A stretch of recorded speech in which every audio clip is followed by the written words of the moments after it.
I just installed the 6000 BTU GE Slumberline in the living room.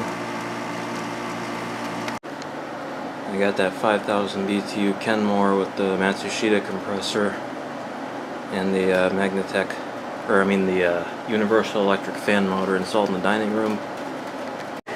I put the 5000 BTU Coronado air conditioner with the Copeland reciprocating compressor in the kitchen. And I put that GE Carry Cool in the downstairs bedroom. I'll show that later. And here in the downstairs bedroom we got the 5000 BTU GE Carry Cool.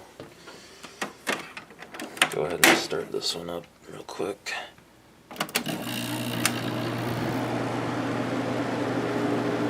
It really does an excellent job in this bedroom. If you remember back earlier this year, I had this one in the kitchen and it wasn't working all that great in there, but it is very well suited for this room, that's for sure. That's our current outdoor temperature. And there's our indoor temperature.